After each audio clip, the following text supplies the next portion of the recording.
The remains of a missing Minnesota woman went unidentified for 20 years. But thanks to a unique pack of playing cards, that mystery is over. For the first time tonight, only WCCO Jennifer Merrily speaks with the curious neighbor who helped police begin to crack this cold case. We really appreciate your work. 41 years after Dina Patno disappeared, BCA Superintendent Drew Evans presented her former neighbor Mike Doherty with a certificate of thanks. I'm glad that there was some closure. Patno was 23 when she was last seen leaving a bar in South St. Paul in October of '82.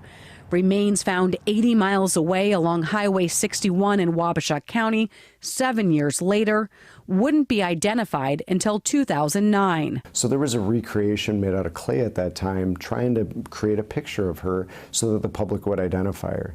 Fast forward until 2008, the BCA launched a cold case playing cards initiative where we put her picture out on a card and we distributed those cards across the state of Minnesota, in particular in our correctional institutions, so that somebody may come forward with information about the person. And in this case, somebody did. I hear about these. That someone was Doherty. I was just a boy, and my aunt had a friend named Dina Patno. She lived a few houses down from his grandma. And I'd always wondered, what happened to Dina, what happened to Dina. My family was always talking about, I wonder if they found Dina. Doherty never saw the actual playing cards until now, but happened to come across them online. One of the cards that I came across had, was a likeness to Dina, or at least how I remembered her. The card said she may have walked with a limp.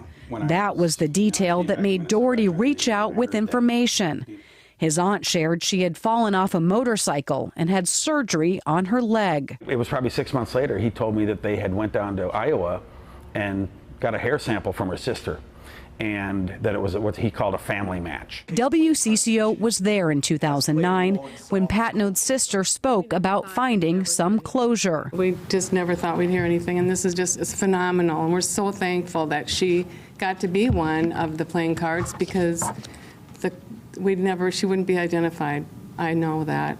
Evans says knowing who the person is often the first step in an investigation.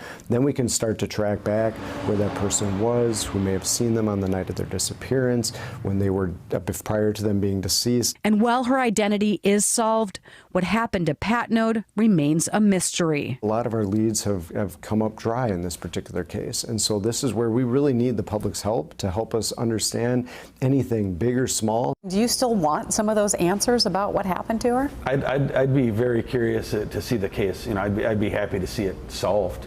Absolutely. I mean, maybe there's somebody out there based on this interview or based on the cards, based on my story. Maybe there's somebody that can contribute to the same story, if not more. Jennifer Merrily, WCCO News. If you remember anything about Dina Patno's disappearance or know what happened to her, investigators want to hear from you. You can take a look at other BCA cold cases on WCCO.com.